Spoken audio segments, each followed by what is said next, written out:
ইসরায়েলের দুই গালে মারো তালে তালে, ইন্ডিয়ার দুই গালে মারো তালে তালে।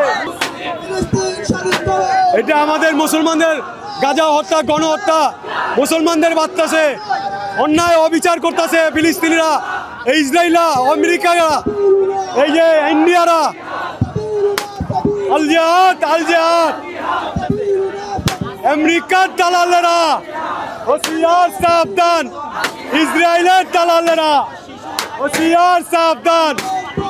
ইসরায়েলের দুই গালে মারো তালে তালে, ইন্ডিয়ার দুই গালে মারো তালে তালে, মোদির দুই গালে।